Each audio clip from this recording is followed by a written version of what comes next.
uma largura aí de 1 metro, 1,5 metro, às vezes 2 metros. E o rei está passeando. Aí 2 mulheres interpelam o rei. Aí uma diz assim para o rei: Rei, ajude-me, socorre-me. O rei fala: ora, por acaso eu sou Deus para te acudir?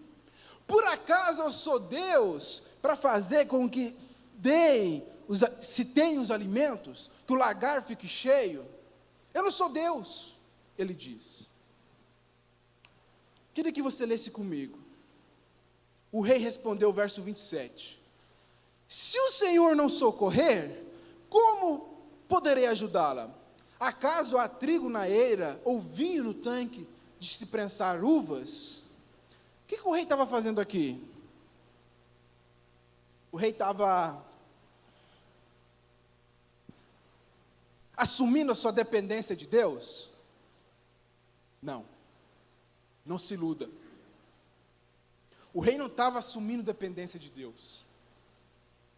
Esse rei estava zombando da fé daquele povo. Esse rei estava zombando daquele povo que adorava ao Deus de Israel. Nesse tempo já houve a divisão, o reino do norte e o reino do sul. O reino do norte, que é o reino de Israel, ele era governado por um rei, esse rei aqui, que é o rei Jorão. Jorão é filho de Jezabel e Acabe. Se você conhece um pouquinho da história de Israel, vai saber que os piores foram Jezabel e Acabe. Sanguinários. Matavam sem justificativa. Matavam profetas de Deus. Acabe mandou matar profetas de Deus só porque não se curvavam diante de Baal. Esse rei Jorão aqui, ele está zombando do povo. Não só zombando. Esse rei Jorão está falando assim: a culpa é de Deus. Vocês estão passando fome? A culpa é de Deus. Vocês estão passando necessidade? A culpa é de Deus. Verso 31, eu vou voltar depois lá. Olha o que ele diz no verso 31. E ele disse: Deus me castigue com todo rigor, se a cabeça de Eliseu, filho de Safate, continuar hoje sobre os seus ombros. Ele não só culpou a Deus, ele culpou o profeta de Deus. Ele diz: isso aqui é culpa de Eliseu, Eliseu tem que morrer.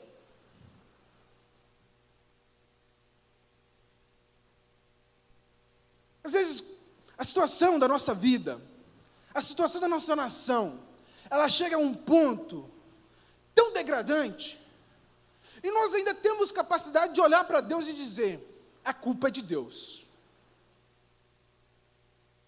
No começo da minha fé, eu estudava muito apologética. Apologético é um ramo da teologia que é a defesa da fé. Eu estudo para a defesa da fé. E o que esse rei diz aqui é que eu costumo dizer hoje por aí: cadê esse Deus diante de criancinhas morrendo? Cadê esse Deus diante de tantas tragédias? Como aconteceu, teve 2 tragédias terríveis essa semana, uma no Brasil e uma na Nova Zelândia.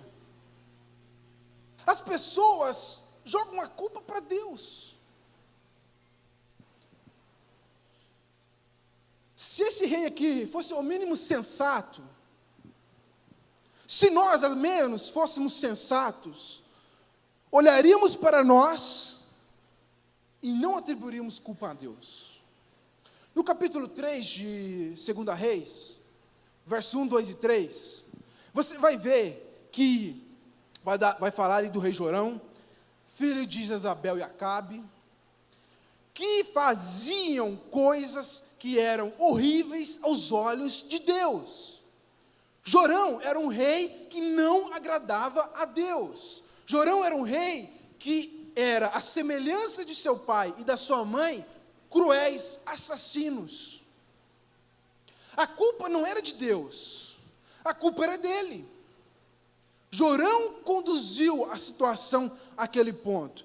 Ele, até o verso 3 vai falar, pelo menos ele acabou com o culto a Baal, que era o culto que a sua mãe e seu pai queriam implantar. Não teve mais culto a Baal, mas continuou as mesmas práticas da sua mãe. Se você já estudou a história de Elias, você vai ver e vai reconhecer que no verso 31, quando Jorão fala assim, que vai arrancar a cabeça do profeta Eliseu, a forma do juramento é idêntica que a Jezabel fez, a mãe dele, quando queria matar Elias. Queria matar o homem de Deus, e ele seguiu, Jorão seguiu a mesma linha da sua mãe. Volte comigo, verso 28, ele atribui culpa para Deus, atribui culpa para o profeta, e aí ele faz uma pergunta ali para aquelas mulheres. Contudo, ele perguntou, qual é o problema? Ele achou que o problema delas era comida, que elas queriam comida do rei. Mas olha, que história mais triste. Verso 28, diz assim, ela respondeu, esta mulher me disse, vamos comer o seu filho hoje, e amanhã comeremos o meu. Então cozinhamos o meu filho e comemos. No dia seguinte, eu disse para ela, era a vez de comermos o seu filho, mas ela o havia escondido. Olha qual a situação, chegou a canibalismo. Olha a situação que chegou esse povo.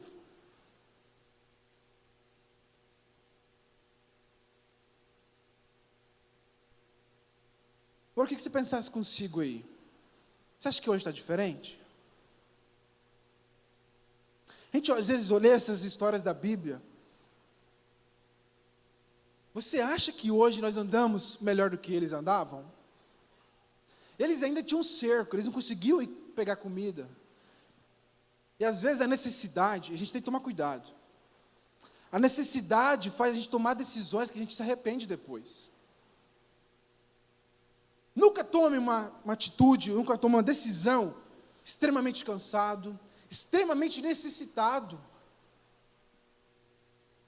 Porque isso vai influenciar negativamente na sua decisão. Não é diferente a história de hoje.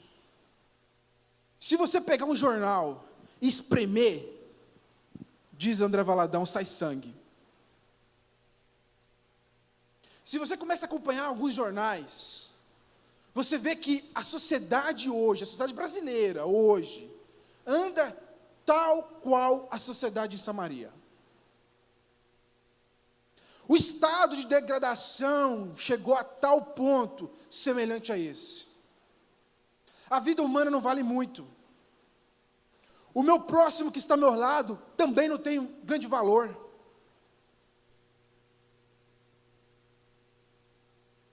Estamos vivendo hoje, com certeza absoluta, o cumprimento de Mateus 24. Ontem eu estava conversando com o irmão Jackson, e ele me falando, dos jornais que ele leu, de pessoas que haviam entrado no Facebook, daqueles 2 meninos que fizeram o ataque em Suzano,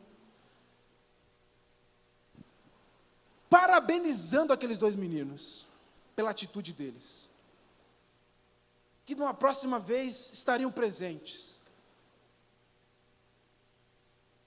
Você acha que esses ataques vão ser só o primeiro? Infelizmente, vai ser o primeiro, o início, para que outros se sintam encorajados a fazer. A situação que nós vivemos hoje é uma situação desesperadora.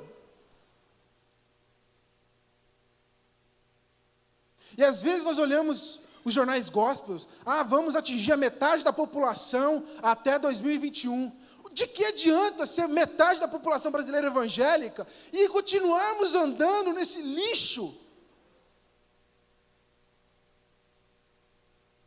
Não fazemos diferença diferença nenhuma na nossa sociedade.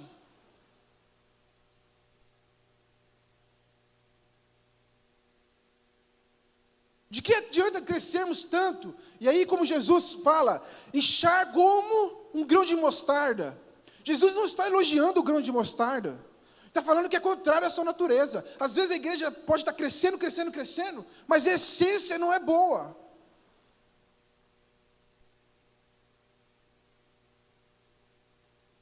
Às vezes andamos num mundinho fechado e achamos que está tudo bem, tudo bem. Eu estou bem porque eu tenho dinheiro. Eu estou bem porque eu tenho emprego. Eu estou bem porque eu tenho uma casa para morar, eu posso pagar uma empresa de segurança. Eu estou bem porque o meu carro, quem sabe, é blindado. Eu estou bem, meus familiares estão bem. Está tudo bem.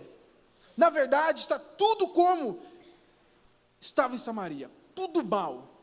E de mal, a perspectiva é de estar pior. O rei se assustou. Não sabia que tinha atingido tal grau de degradação.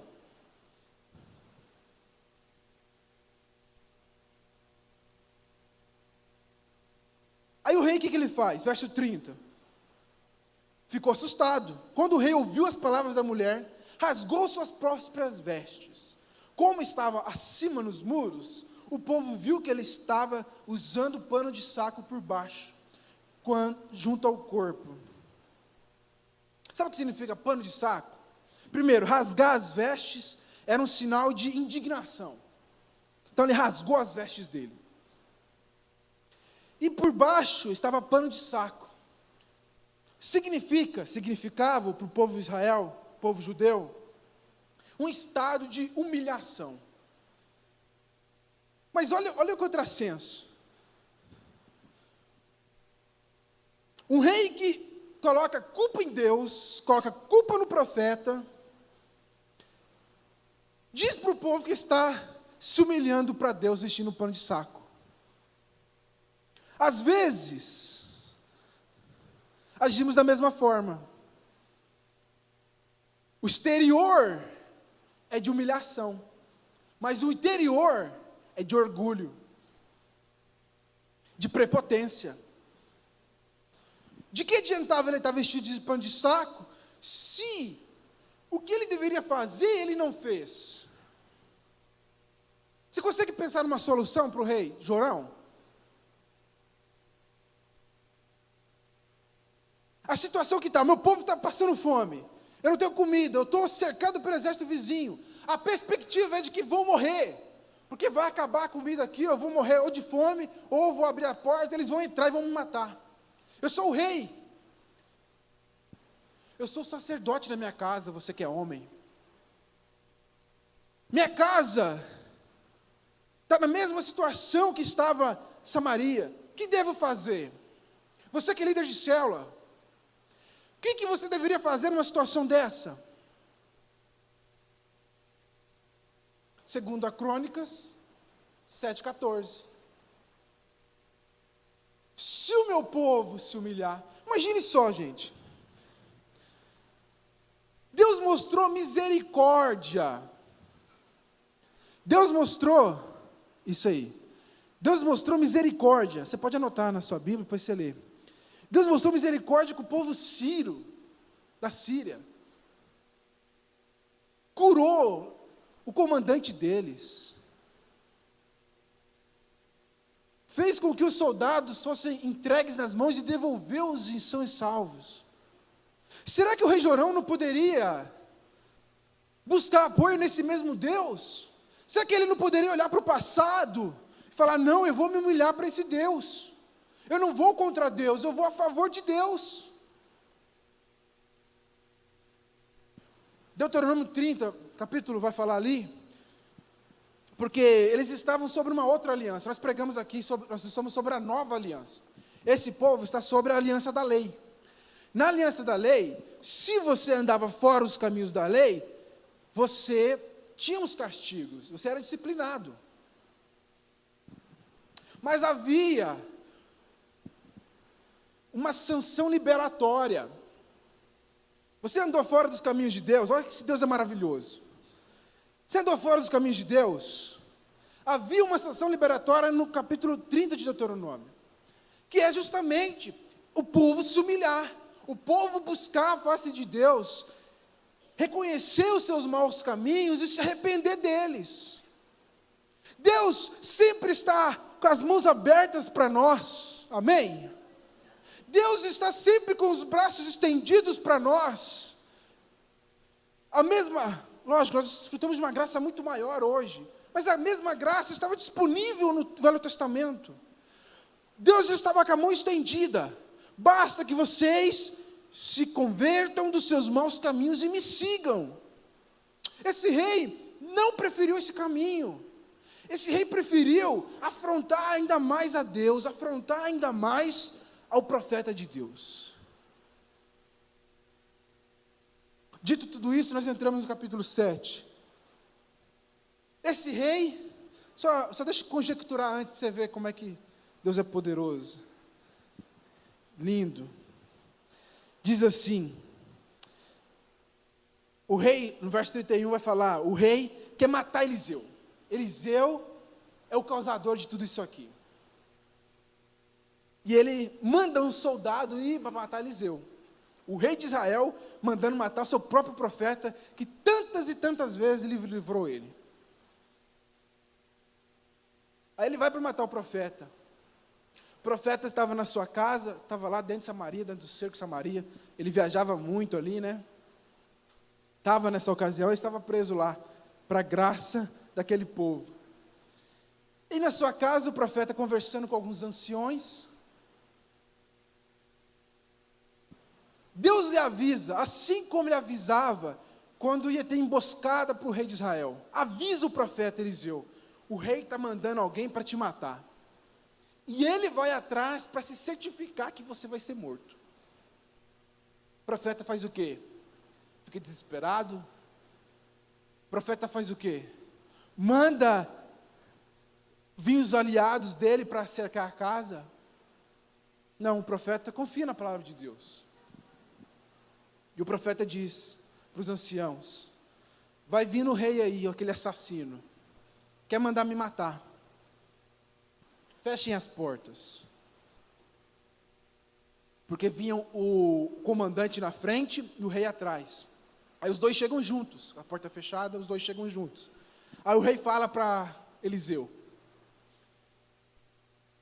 por que eu deveria ter esperança em Deus? Por que eu deveria ter esperança no Senhor, se tudo isso vem por culpa dele? Aí Eliseu dá a palavra. Olha o que Eliseu responde. Aparentemente, Eliseu abre a porta e deixa eles entrar na sua sala. Verso 1 do capítulo 7. Eliseu respondeu, ouçam a palavra do Senhor. Assim diz o Senhor. Amanhã, por volta desta hora, na porta de Samaria, tanto uma medida de farinha, como 2 medidas de cevada, serão vendidas por uma peça de prata.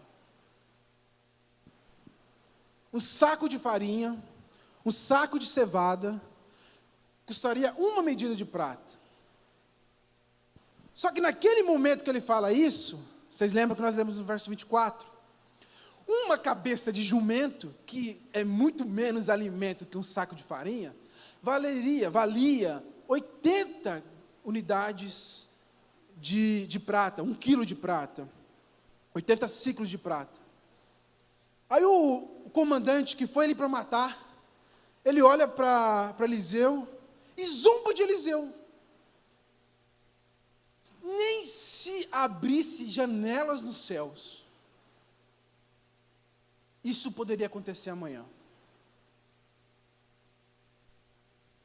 A palavra de Deus, ela é poderosa,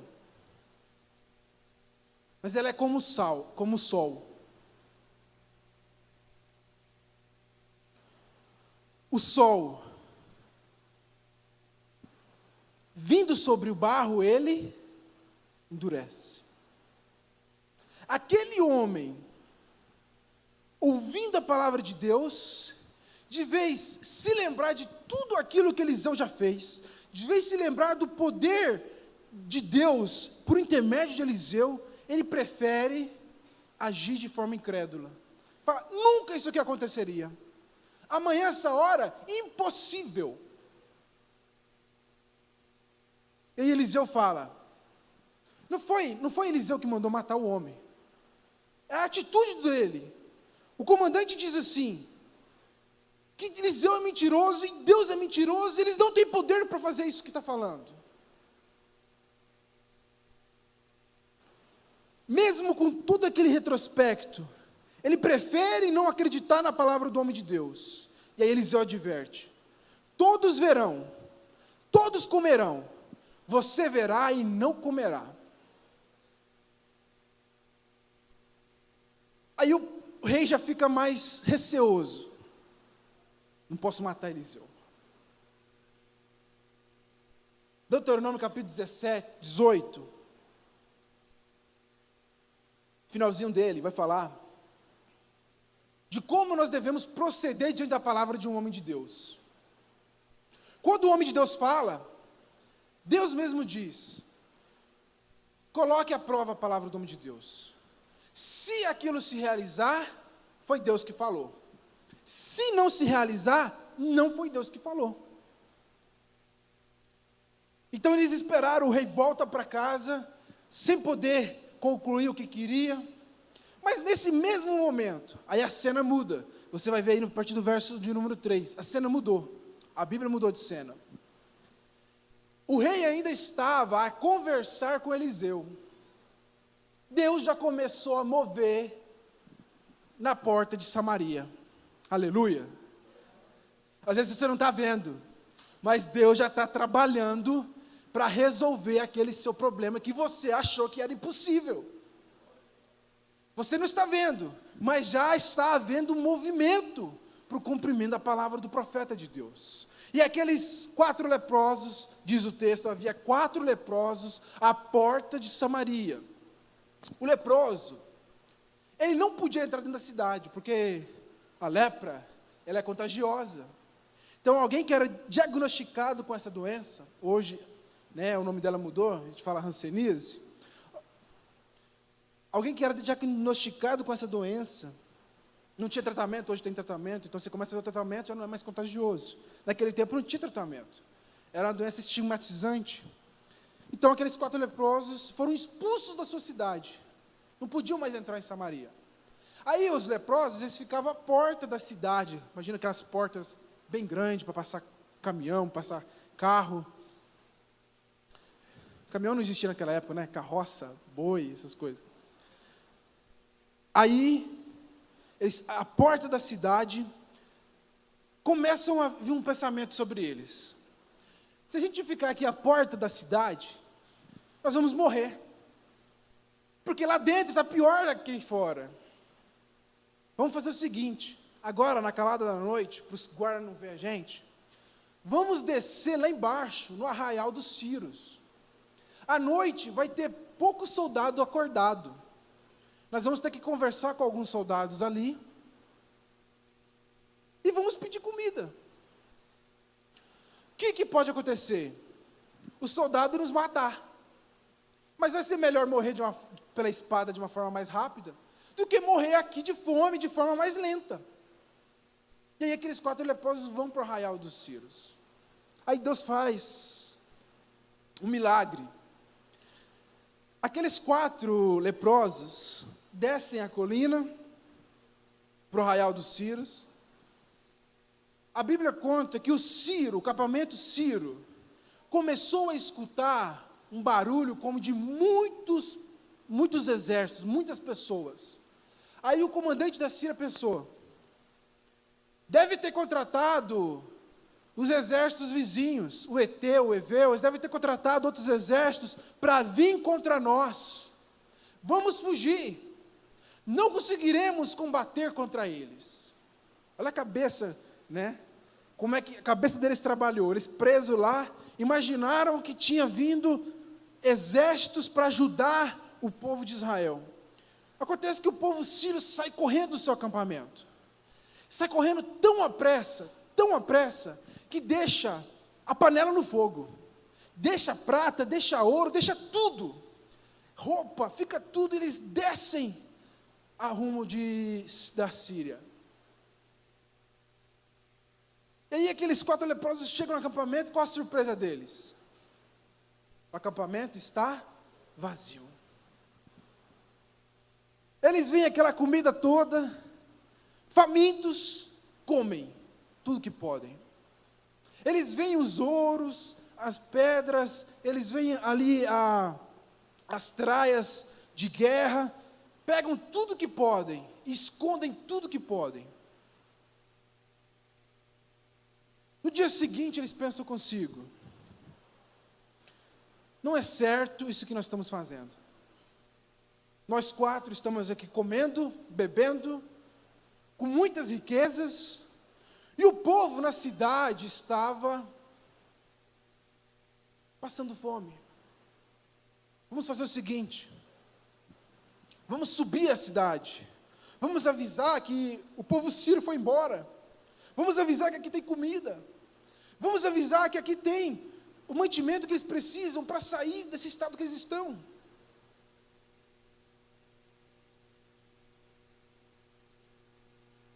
E eles sobem, dizem para os sentinelas ali da porta do que tinha acontecido. Os sentinelas avisam o rei. O rei pensa consigo, imagine, a palavra de Eliseu se cumpriu. É assim que ele pensa? Não é assim que ele pensa.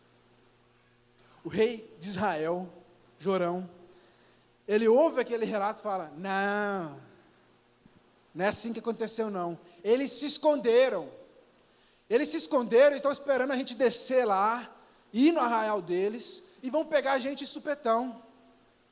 Isso não é verdade não. Mais uma vez ele mostra incredulidade. Aí um sensato do lado dele fala: vamos fazer o seguinte então, vamos mandar espiões. Se a gente ficar aqui vai morrer mesmo. Se esses espiões descer lá, o máximo que vai acontecer é eles morrer, porque aqui morreriam também. Era a perspectiva que eles tinham. Eles tinham a perspectiva de que não havia solução. Eles estavam fadados à morte. Os espias vão, acham tudo limpo, ninguém.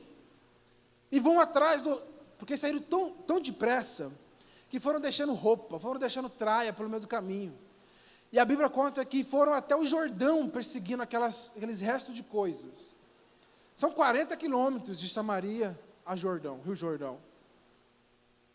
E aí eles voltam e dizem para o rei: é verdade, rei, é verdade. Os sírios foram embora e tem muito mantimento lá para nós. Aí o rei manda abrir as portas da cidade. O seu comandante, aquele que ia arrancar a cabeça de Eliseu, aquele que duvidou da palavra de Eliseu, ele fica na porta da cidade para controlar o povo de sair. Aí você me diz, aquele povo faminto ia sair de forma ordenada da cidade? Ele sai igual gado. Atropelam e ele morre atropelado. As pessoas chegam à cidade, chegam ali ao arraial, ao acampamento dos sírios, se fartam, e se cumpre a palavra do profeta.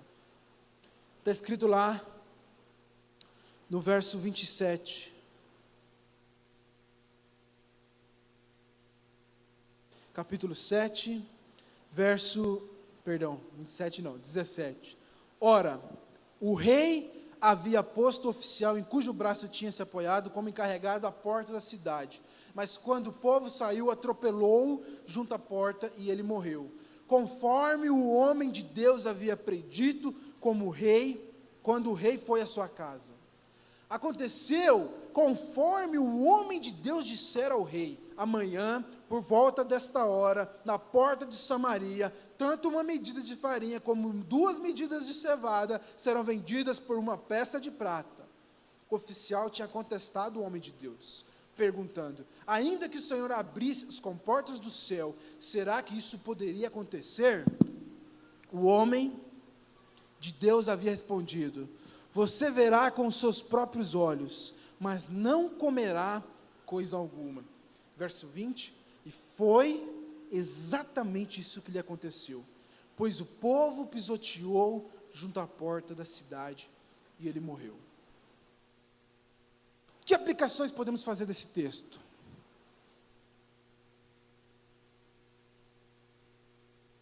Sem dúvida, a primeira delas é o verso 1 ao verso 2, no capítulo 7. Sabe o que salvou Samaria? Qual que foi a sorte de Samaria? Um homem de Deus. Não precisa de 50 milhões de evangélicos. Não precisa de 100 milhões de evangélicos.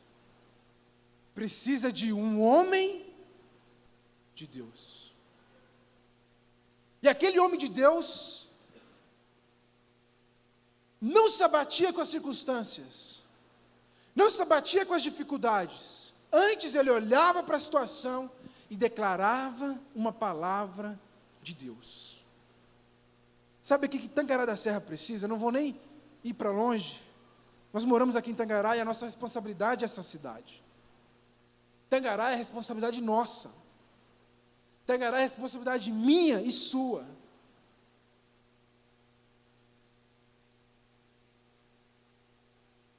O que Tangará precisa é que eu e você nos levantemos como Eliseu para a nossa geração. Como alguém que tem uma palavra de Deus, alguém que ouve a Deus. Você já imaginou o privilégio de ser avisado por Deus, assim como Eliseu foi?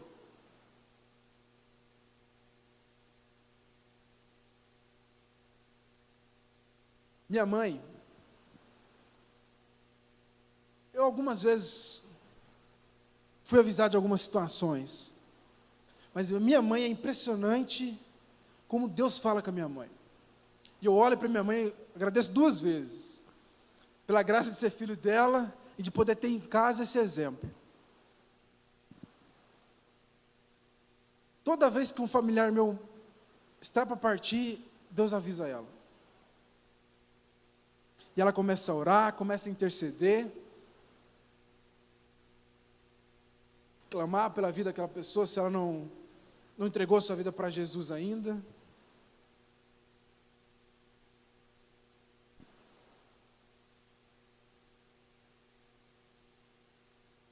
Porque Deus, a palavra de Deus fala, Deus faz conhecido a nós todos os seus intentos. Deus, Ele não pega os seus servos de surpresa. E eu vejo isso às vezes na minha vida, eu falo, às vezes eu não quero ouvir, às vezes eu não quero acreditar. Sabe o que é o pior depois? É que eu sabia. Isso mata. Deus quer fazer-nos conhecidos aquilo que Ele está fazendo. Deus quer, eu sempre falava isso sempre para os líderes de célula, nosso trabalho na célula, liderando uma célula, não é de buscar pessoas, é de enxergar aquelas que Deus quer trazer. Porque Deus está falando nesses dias, Deus está falando com as pessoas, apesar da situação que vivemos, a situação que vivemos contribui para que as pessoas ouçam a Deus. Deus está falando com as pessoas, e Ele quer resgatar pessoas, Ele quer salvar pessoas, e nós precisamos ouvir a Deus. Senhor, a minha oração de manhã deve ser: Senhor, quem que o Senhor quer salvar hoje? A quem que eu devo dar atenção? Porque as pessoas passam na nossa vida, e não fazemos diferença nenhuma na vida delas. Tivemos um retiro agora, para uma geração que marca. Não há uma forma melhor de você marcar uma geração do que anunciando as boas novas, do que sendo boca de Deus, que sendo um Elias, um Eliseu para a nossa geração. Ninguém poderia passar na sua frente, na sua mão, sem ter essa convicção de que você é um homem de Deus.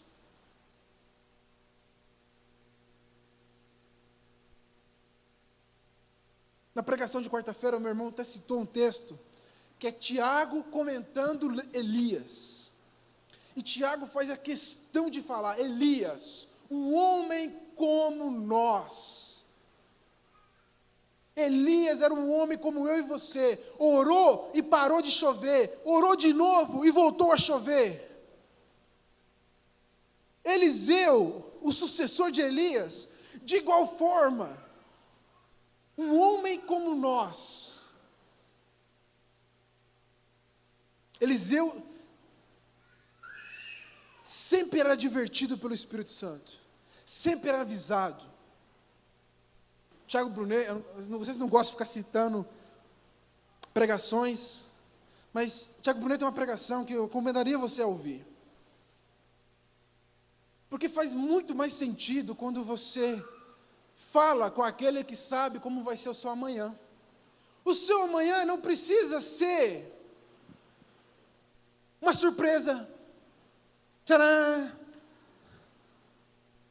O seu amanhã não precisa ser uma surpresa. Deus quer te avisar, Deus quer falar para você como que Ele está fazendo e movendo. Nós precisamos andar como Eliseu. E precisamos andar como esses 4 leprosos. De repente, pensando em estágios, o primeiro estágio é andar como os 4 leprosos. O segundo estágio é ser como Eliseu. Porque para você ser como Eliseu, precisa de um tempo. Você precisa ver, experimentar a graça, a bondade, o poder de Deus. Mas mesmo nós, de repente, nós novos, temos que olhar para esse texto e precisamos ser impactados pela atitude daqueles 4 leprosos. Eu não li, eu queria que você lesse comigo. O verso 9 do capítulo 7. Aquele pensamento que veio naqueles 4 leprosos, quando eles estavam se esbaldando no arraial dos Círios. Diz assim: então disseram uns aos outros, não estamos agindo certo. Este é um dia de boas notícias, boas novas. Sabe o que significa isso?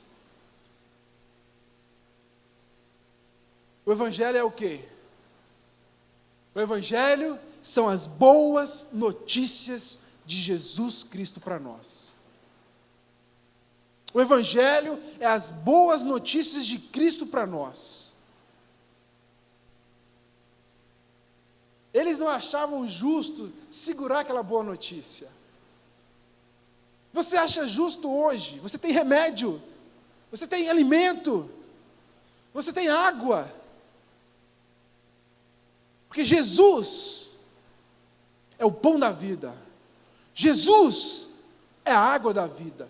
Jesus é a solução para todos os problemas que aquele colega de questão de trabalho tem. Ele não precisa de mais nada.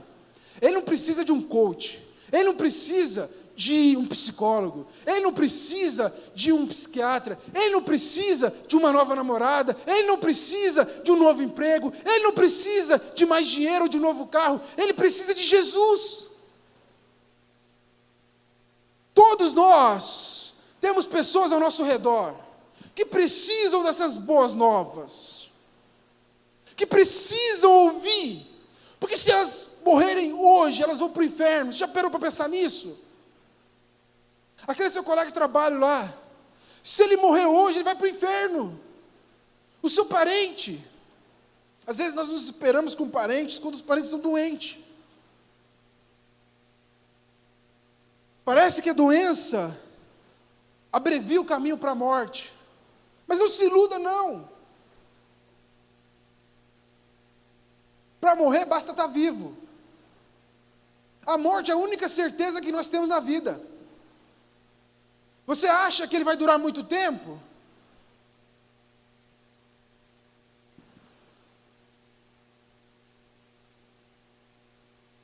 O Evangelho é urgente. Se nós não sentimos essa urgência, como esses 4 leprosos sentiram, de pregar as boas novas, antes que eles vão morrer, antes que eles desfaleçam, nós não estamos vivendo o Evangelho verdadeiro. Volto àquilo que nós falamos, da tragédia lá de Suzano.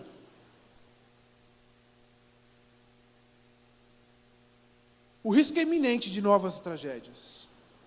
Porque às vezes algumas pessoas precisam, né? Algumas vão para a balada e precisam de um copinho de cerveja para se sentir animado para fazer, de repente, o que não deve. Porque as pessoas precisam só de um gatilho, alguém que fazendo primeiro. Nossa igreja é uma igreja essencialmente jovem. Nossa igreja é uma igreja essencialmente, tem muitos adolescentes, mas essencialmente jovem. Pessoas entre 18 e 35 anos.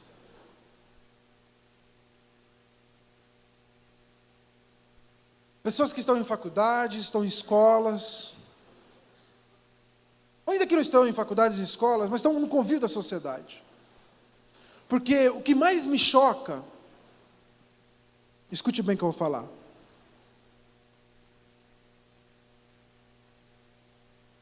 é que um daqueles atiradores poderia ser eu. Porque quando eu olho para a minha vida atrás, passei, de repente, pelos mesmos traumas que um adolescente rejeitado passou.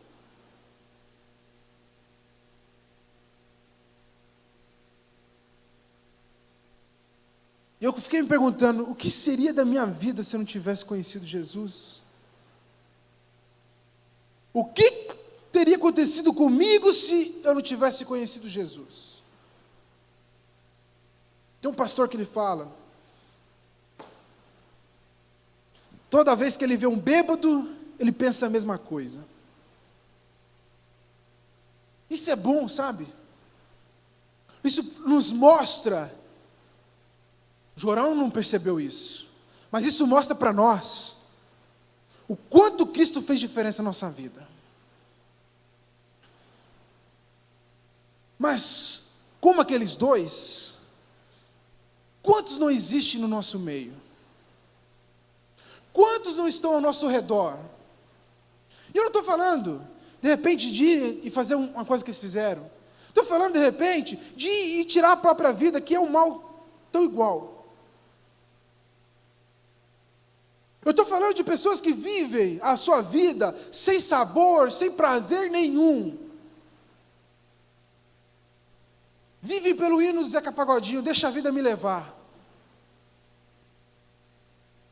Nós temos o remédio, nós temos a solução, mas nós não fazemos a diferença, nem com os nossos vizinhos, nossos colegas, os nossos amigos. Que crente nós somos? Não levamos nenhum colega de trabalho para o encontro.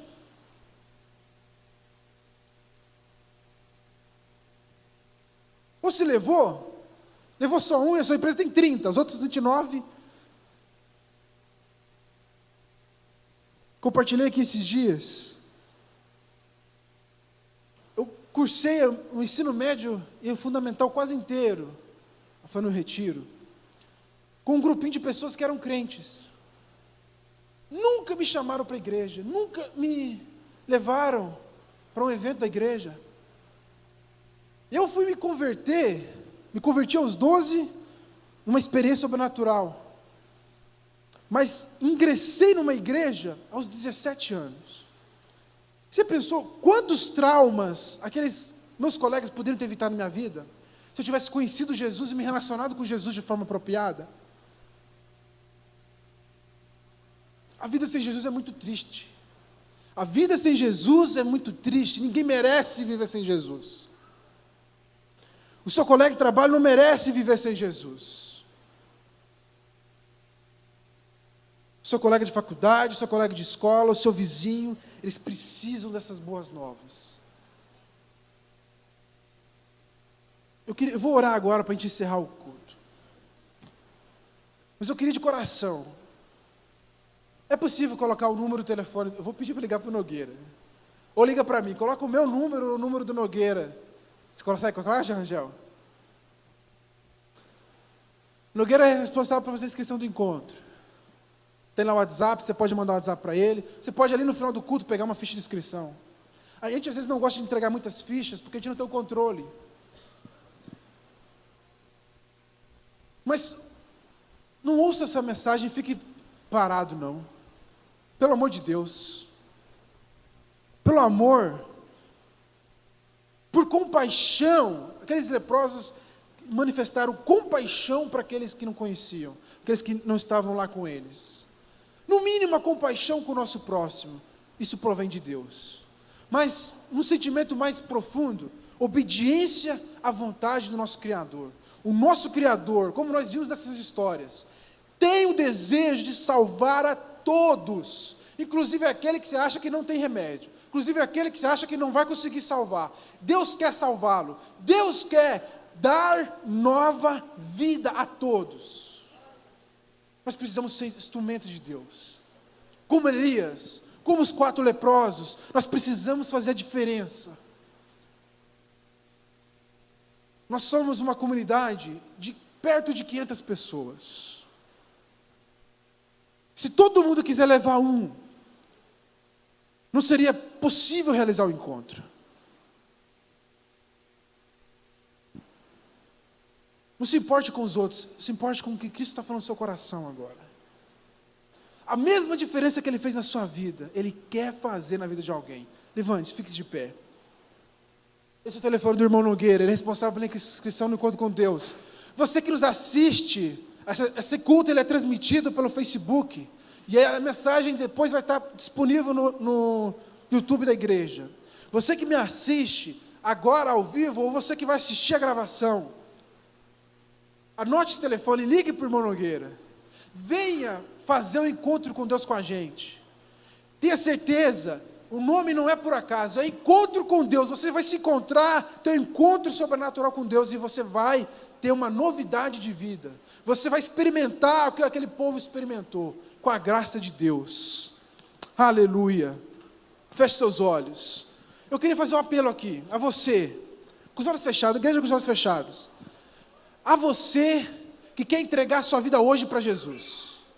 Você que hoje quer entregar sua vida para Jesus, você ouviu essa mensagem, você sentiu o seu coração queimar, você quer hoje tomar uma atitude de se entregar a esse Deus. Chega de andar como Jorão. Jorão, rei de Israel, via a palavra de Deus se confirmando em poder, em glória, e não se decidiu. Você que quer hoje entregar sua vida para Jesus, levanta o seu braço direito como sinal. Você que hoje quer parar de recalcitrar contra os aguilhões, você quer se entregar a esse Deus de graça, de misericórdia, que quer te dar uma vida com abundância. Você merece uma vida em abundância, e é isso que Jesus veio nos trazer, vida em abundância. Levante seu braço direito como sinal, você que quer entregar sua vida para Jesus hoje. Quer pôr um fim a um mundo de pecado, quer pôr um fim a uma vida sem vida, uma vida sem propósito. O propósito da sua vida é servir e adorar ao Deus Todo-Poderoso.